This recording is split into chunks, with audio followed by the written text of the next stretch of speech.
नमस्कार, Om Shanti. India news में आपका स्वागत। मैं हूं प्रीति विश्वास। आइए जानते हैं आज का दिन आपके लिए कैसा होगा। वैदिक ज्योतिष शास्त्र में कुल 12 राशियों का वर्णन किया गया है और हर राशि का स्वामी ग्रह भी होता है। ग्रह नक्षत्रों की चाल की बात करें तो राशिफल का आकलन किया जा सकता है। आज तो गुरुवार है और गुरुवार का दिन श्री नारायण और माता लक्ष्मी जी की पूजा उपासना के लिए समर्पित होता है। तो चलिए आज श्री लक्ष्मी की कृपा से किनको होने वाला है लाभ और किन राशि वालों को रहना होगा सावधान, ये जाने। मेष राशि, शनि मंगल का षटाष्टक योग पारिवारिक समस्या दे सकता है। झगड़ा विवाद से बचना है, व्यर्थ की उलझने भी हो सकती है। वृषभ राशि, आज शनि मंगल का योग भाई बहन या अधीनस्थ कर्मचारी से तनाव दे सकता है। उपहार या सम्मान में वृद्धि भी होगी। मिथुन राशि, शनि मंगल का योग करियर के उत्तम है और नए अनुबंध और स्थानांतरण या विभागीय परिवर्तन की दिशा में सफलता दिलाएगा। कर्क राशि, शनि मंगल का योग जो हो रहा है इसके कारण वाहन चलाते समय सावधानी रखनी जरूरी। चोट का भय है, अपनी मूल्यवान वस्तु की सुरक्षा भी ध्यान दें। सिंह राशि, उपहार या सम्मान में वृद्धि तो होगी, रचनात्मक प्रयास भी होंगे फलीभूत। यात्रा देशाटन की स्थिति सुखद होगी। कन्या राशि, पारिवारिक दायित्व की पूर्ति होगी। उपहार या सम्मान में वृद्धि होगी। रिश्तों में प्रगाढ़ता आ रही है। जीविका के क्षेत्र में होगी प्रगति। तुला राशि, आर्थिक मामलों में प्रगति होगी। शासन सत्ता का सहयोग मिलेगा। गृह उपयोगी वस्तुओं में वृद्धि होगी। सामाजिक कार्यों में रुचि लेंगे। पारिवारिक जीवन सुखमय होगा। व्यावसायिक प्रतिष्ठा बढ़ेगी। आर्थिक पक्ष होगा मजबूत। धन यश कीर्ति में होगी वृद्धि। धनु राशि, बहुप्रतीक्षित कार्य के संपन्न होने से आत्मविश्वास में वृद्धि होगी। सामाजिक प्रतिष्ठा भी बढ़ेगी। उपहार या सम्मान में वृद्धि होगी। मकर राशि, जीविका के क्षेत्र में प्रगति होगी और शासन सत्ता का भी सहयोग मिलता दिख रहा है। उपहार या सम्मान में वृद्धि नजर आ रही है और पारिवारिक दायित्व की पूर्ति होगी। कुंभ राशि, शनि मंगल का योग मानसिक तनाव देगा लेकिन महत्वाकांक्षा की पूर्ति होगी। किया गया पुरुषार्थ सार्थक होगा। मीन राशि, पारिवारिक कार्य में व्यस्त होंगे। आर्थिक मामलों में प्रगति होगी। सामाजिक प्रतिष्ठा बढ़ेगी। धन यश कीर्ति में वृद्धि दिख रही है। ज्योतिष शास्त्र की एक शाखा अंक शास्त्र के जरिए बिना जन्म कुंडली के भी भूत भविष्य वर्तमान जाना जा सकता है। गणित के अंकों से आप जान सकते हैं कि आपका आने वाला समय कैसा होगा, आपका जीवन कैसा होगा। साथ ही आप और भी बहुत कुछ जान सकते हैं। तो चलिए बिना देरी किए जानते हैं अंक शास्त्र के अनुसार आज का दिन आपके लिए कैसा भाग्य लेकर आ रहा है। मूलांक 1, कार्य क्षेत्र में आज परिश्रम अधिक रहेगा परंतु आपको अपनी मेहनत के संतोषजनक परिणाम भी प्राप्त होंगे। सरकारी नौकरी में मनोवांछित जगह पर स्थान परिवर्तन मिलने की संभावना है। उपाय करें, लाल मुंह वाले बंदरों को चने खिलाएं। अगली मूलांक संख्या है मूलांक 2। तो विद्यार्थियों के लिए तो आज का दिन उत्तम रहेगा। उनका मन पढ़ाई में लगेगा। परीक्षा में परिणाम भी मनोवांछित मिलेंगे। नौकरी की तलाश कर रहे हैं तो उन व्यक्तियों को नौकरी के अच्छे अवसर मिलेंगे। जीवन साथी के साथ चल रहा मतभेद आज दूर होगा। उपाय करना है, चांदी के पात्र में दूध पिएं। मूलांक 3, परिवार के साथ विदेश घूमने का कार्यक्रम बन सकता है। आय के स्रोत में वृद्धि होगी। जीवन साथी का हर क्षेत्र में सहयोग प्राप्त होगा। कारोबार में बहुत दिनों से अगर लंबित कार्य है तो वो पूरा करने में सफलता भी मिलेगी। उपाय करना है, चने की दाल मंदिर में दान करें। अगली मूलांक संख्या है मूलांक 4। तो आज इंटरनेट के माध्यम से विद्यार्थी अपने स्कूल के प्रोजेक्ट के लिए नई जानकारी प्राप्त करेंगे। संतान विदेशी भाषा सीखने की इच्छा आपके सामने रख सकती है। बदलते समय के साथ आपको अपनी दिनचर्या में कुछ बदलाव करने की जरूरत है। उपाय करें, मंदिर में मूली दान करें। अगली मूलांक संख्या है मूलांक 5। तो परिवार के किसी सदस्य के द्वारा बोली गई बात आज आपको थोड़ी व्यथित कर सकती है। किसी नए काम को क्रियान्वित करने के लिए आज का दिन तो अनुकूल बिल्कुल भी नहीं है, इसलिए जल्दबाजी में लिए गए निर्णयों से हानि उठानी पड़ सकती है। उपाय करें, मुख्य दरवाजे पर आम के पत्तों का तोरण लगाएं। अगली मूलांक संख्या है मूलांक 6। कारोबार में आमदनी बढ़ने की संभावना परंतु खर्चों पर अंकुश लगा पाने में सफलता नहीं मिल पाएगी। नौकरी में कुछ महत्वपूर्ण कामों को पूरा करने के लिए ओवरटाइम काम करना पड़ सकता है। विद्यार्थियों की रुचि रचनात्मक कार्यों में होगी। उपाय भी करें, सफेद चंदन का टीका लगाएं। अगले मूलांक संख्या है मूलांक 7। तो आज अपनी परेशानियों को मित्रों के साथ साझा करेंगे आप। यात्रा करते समय अपने सामान का भी ध्यान रखना है। अपनी महत्वपूर्ण कारोबारी योजनाओं को किसी के साथ साझा न करें। पीठ या घुटनों का दर्द परेशान कर सकता है। उपाय करना है, मंदिर की छत पर एक तिकोना झंडा लगाएं।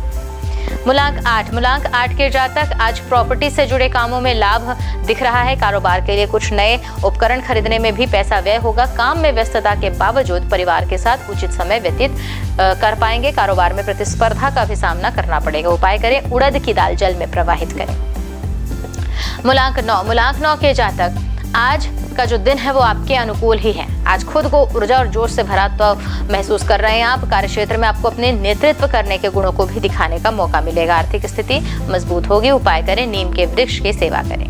अशुभ काल राहु दोपहर 2 बजे से 3:38 तक, यमगंड सुबह 5:52 से 7:30 तक, कुलिक सुबह 9:07 से 10:45 तक, दुर्मुहूर्त सुबह 10:12 से 11:05 तक और दोपहर 3:25 से शाम 4:17 तक। वर्ज्यम रात 3:09 से सुबह 4:40 तक।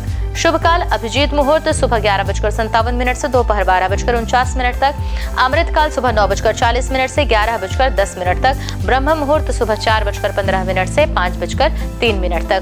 तो ये तो थे आज की राशिफल, अंक राशि और पंचांग। कल फिर मिलेंगे इंडियन न्यूज में आपके भाग्य के बदलते सितारों की दशा को लेकर हमारे विशेष कार्यक्रम राशिफल में। तब तक के लिए नमस्कार।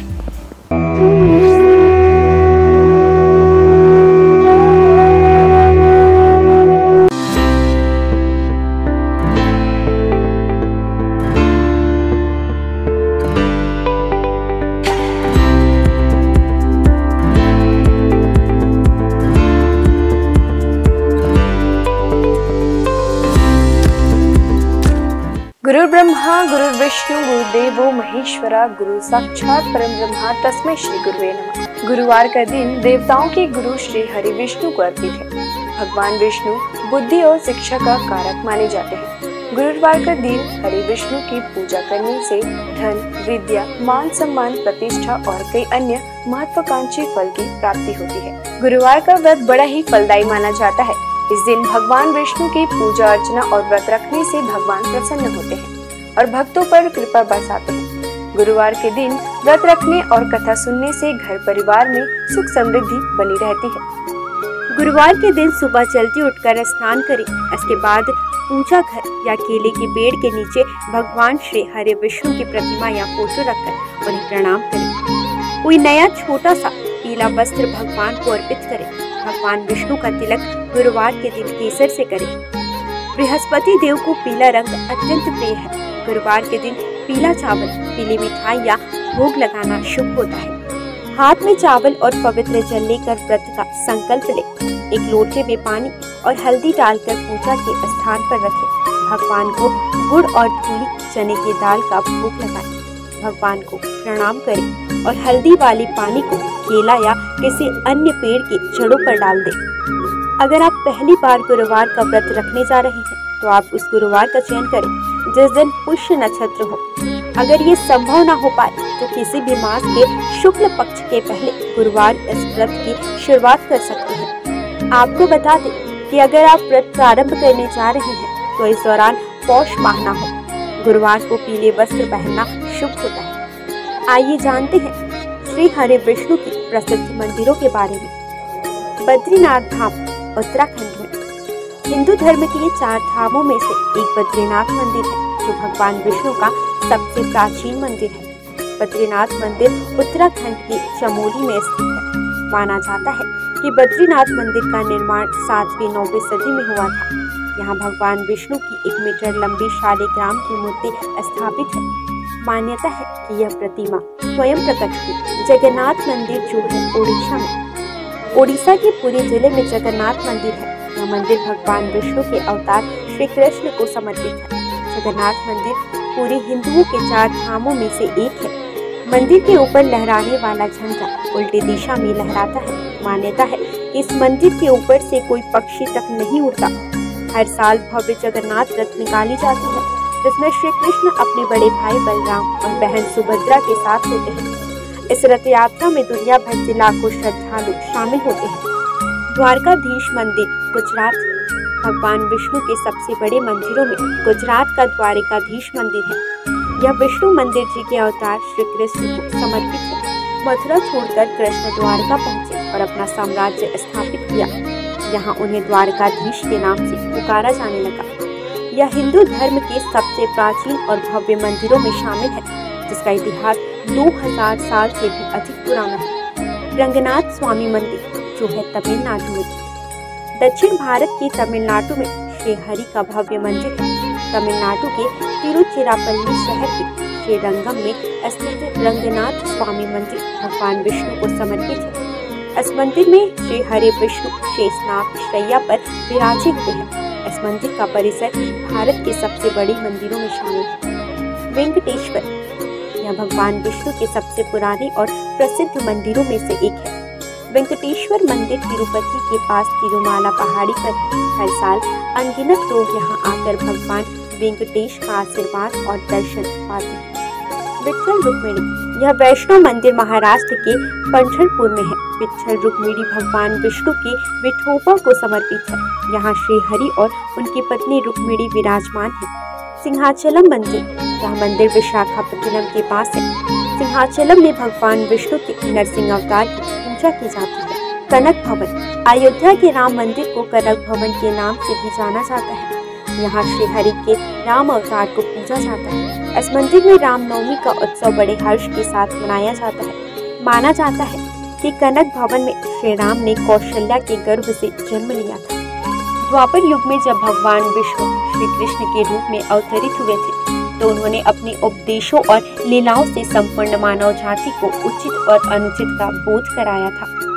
और इसी कड़ी में उन्होंने कुरुक्षेत्र के मैदान में महाभारत युद्ध के दौरान गीता उपदेश भी दिया था, जिसमें उन्होंने समस्त मानव जाति को धर्म और कर्म का ज्ञान दिया था। ज्ञान और उपदेश के अलावा श्री हरि विष्णु के पास कुछ प्रलयंकारी अस्त्र भी थे। तो आइए जानते हैं श्री हरि विष्णु 5 सबसे शक्तिशाली अस्त्र के विषय के बारे में। पहला, कौमोदकी गदा। कौमोदकी गदा को श्री विष्णु की शक्तियों का स्रोत माना जाता है। इस गदा को भगवान विष्णु अपने बाएं हाथ में धारण करते हैं। विष्णु जी की ध्यानावस्था में कौमोदकी ज्ञान, बुद्धि एवं समय की शक्ति को प्रदर्शित करता है। विष्णु पुराण में गदा को ज्ञान की शक्ति बताया गया है। इसके अतिरिक्त यह गदा अहम और अहंकार की प्रवृत्ति को भी प्रदर्शित करता है। विष्णु धर्मोच्चर पुराण में कौमोदकी भगवान विष्णु की पत्नी तथा समृद्धि एवं बुद्धि की देवी लक्ष्मी को दर्शाता है। वहीं कृष्णोपनिषद के अनुसार यह गदा मां काली अर्थात समय की शक्ति को दर्शाता है। यह गदा महाभारत काल में भगवान कृष्ण को वरुण देव से प्राप्त हुई थी। यह भयंकर गर्जना उत्पन्न करके शक्तिशाली असुरों और राक्षसों का विनाश करने में सक्षम थी। दूसरा शक्तिशाली अस्त्र नारायणास्त्र। यदि नारायणास्त्र का एक बार प्रयोग कर दिया जाए तो संपूर्ण सृष्टि में कोई भी शक्ति इसे रोकने में सक्षम नहीं। शत्रु यदि कहीं छुप भी जाए तो भी यह अस्त्र उसे ढूंढकर उसका वध कर देता था। इस अस्त्र को केवल उसके सामने खुद को समर्पण करके ही रोका जा सकता था। इसका निर्माण सतयुग में स्वयं भगवान नारायण द्वारा किया गया था। महाभारत काल में इस अस्त्र का ज्ञान भगवान विष्णु के रूप में भगवान कृष्ण, गुरु द्रोणाचार्य और उनके पुत्र अश्वत्थामा को था। सुदर्शन चक्र। सुदर्शन चक्र भगवान विष्णु का सबसे प्रिय अस्त्र माना जाता है। यह चक्र 12 अरों, 2 युगों और 6 नाभियों से युक्त था। यह अत्यंत गतिशील और बड़े से बड़े अस्त्रों का नाश करने वाला था। इसके अरों में देवता, सभी राशियां, अग्नि, ऋत्विक, सोम, वरुण, मित्र, इंद्र, प्रजापति, हनुमान, तप, धन्वंतरी और चैत्र माह से फाल्गुन माह तक सभी 12 मास प्रतिष्ठित थे। सुदर्शन चक्र को उंगली से घुमाने पर यह वायु के प्रवाह के साथ मिलकर अग्नि प्रज्वलित कर शत्रु को भस्म कर सकता है। चांदी से निर्मित यह दिखने में बहुत आकर्षण और तुरंत संचालित होने वाला विध्वंसक अस्त्र है। आइए अब जानते हैं श्री हरि विष्णु के कुछ विशेष अवतारों के नाम। मत्स्य अवतार, कूर्म अवतार, वराह अवतार, भगवान नरसिंह, वामन अवतार, श्री राम अवतार, श्री कृष्ण अवतार, परशुराम अवतार, बुद्ध अवतार, कल्कि अवतार। भगवान को उनके प्रिय फूल चढ़ाने से वे जल्द प्रसन्न हो जाते हैं। भगवान को फूल अर्पित करते समय भी कुछ नियमों का ध्यान रखना चाहिए। आइए जानते हैं भगवान विष्णु को कौन से फूल अर्पित करने से क्या फल प्राप्त होता है। कदम्ब के फूल। धार्मिक ग्रंथों के अनुसार भगवान विष्णु को कदम्ब के फूल सबसे प्रिय है। श्री हरि को कदम्ब के पुष्प अर्पित करने से वे जल्दी प्रसन्न हो जाते हैं। भगवान का पूजन इन पुष्पों से करने पर व्यक्ति को मृत्यु के बाद यमराज के कष्टों का सामना नहीं करना पड़ता। इसके साथ ही विष्णु भगवान अपने भक्तों की कामनाएं पूरी करते हैं। गुलाब का फूल। गुलाब के फूल से विष्णु जी की पूजा करने पर श्री हरि के साथ साथ माता लक्ष्मी की भी कृपा हमें प्राप्त होती है। वहीं सफेद और लाल कनेर के फूलों से पूजन करने पर भी भगवान शीघ्र प्रसन्न हो जाते हैं। इसके साथ ही अगस्त्य पुष्प से नारायण का पूजन करना भी शुभ माना जाता है। तुलसी के पत्ते, श्री हरि को रोजाना तुलसी पत्र अर्पित करना शुभ होता है। इसके साथ ही इस बात का भी ध्यान रखें कि रविवार और एकादशी के दिन कभी भी तुलसी के पत्ते ना तोड़ें। इसके अलावा एकादशी के दिन शमी पत्र से पूजन करने पर यमराज के भयानक मार्ग को सुगमता से पार कर लेते हैं। पीले और लाल कमल के पुष्पों से भगवान विष्णु जी की पूजा करने से श्वेत दीप में स्थान मिलता है। चंपक पुष्प से विष्णु जी की पूजा करने वाले लोगों को जीवन मृत्यु के चक्र से मुक्ति दिलाता है। पौराणिक कथा के अनुसार तुलसी भी भगवान विष्णु को लक्ष्मी के समान ही प्रिय है और इसलिए उसे विष्णु प्रिया के रूप में मान्यता प्राप्त है। विष्णु का निवास क्षीर सागर है। श्री हरि विष्णु के 108 नामों का जाप करना शुभ होता है। इनके जाप से आपके जीवन की समस्याएं दूर होने लगती हैं। रोजाना नामों के जाप से आपके जीवन में सुख शांति बनी रहेगी। इसके साथ ही आपके परिवार में धन की कमी नहीं होगी। आइए जानते हैं 108 नामों में से कुछ विशेष नामों को और उनके अर्थ। नारायण अर्थात ईश्वर अर्थात परमात्मा। विष्णु हर जगह विराजमान करने वाला, वशटकार यज्ञ से प्रसन्न होने वाला। भूत भव्य भवत प्रभु अर्थात भूत वर्तमान और भविष्य के स्वामी। भूतकृत सभी प्राणियों के रचयिता। भूतभृत सभी प्राणियों का पोषण करने वाले। भाव अर्थात संपूर्ण अस्तित्व वाले। भूतात्मा अर्थात ब्रह्मांड के सभी प्राणियों की आत्मा में वास करने वाले। भूत भावन अर्थात ब्रह्मांड के सभी प्राणियों का पोषण करने वाले। हुतात्मा शुद्ध छवि वाले प्रभु परमात्मा। श्रेष्ठ आत्मा अव्यय अर्थात हमेशा एक रहने वाले। पुरुष हर जन्म में वास करने वाले। साक्षी अर्थात ब्रह्मांड की सभी घटनाओं के साक्षी। क्षेत्रज्ञ अर्थात क्षेत्र के ज्ञाता। गरुड़ ध्वज गरुड़ पर सवार होने वाले। योग श्रेष्ठ योगी। योगा पिंजा नेता अर्थात सभी योगियों का स्वामी। प्रधान पुरुष ईश्वर अर्थात प्रकृति और प्राणियों के भगवान। श्रीमान अर्थात देवी लक्ष्मी के साथ रहने वाले। केशव अर्थात सुंदर बाल वाले। पुरुषोत्तम श्रेष्ठ पुरुष। सर्व अर्थात संपूर्ण या जिसमें सब चीजें समाहित हो। शर्व बाण में सब कुछ नाश करने वाले। शिव अर्थात सदैव शुद्ध रहने वाले। स्थाणु अर्थात स्थिर रहने वाले। भूतादि सभी को जीवन देने वाले। निधिर्व्यय अर्थात अमूल्य धन के समान। संभव सभी घटनाओं में स्वामी। भावन भक्तों को सब कुछ देने वाले। भर्ता संपूर्ण ब्रह्मांड के संचालक। प्रभव सभी चीजों में उपस्थित होने वाले।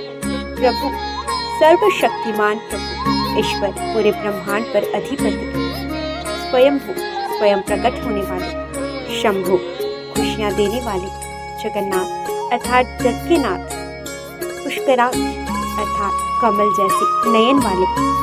आज बस इतना ही। कल हम आपसे फिर मिलेंगे सप्ताह के 7 दिन पूजे जाने वाले देवी देवताओं की पूजा विधि के साथ। देखते रहिए इंडियन न्यूज़।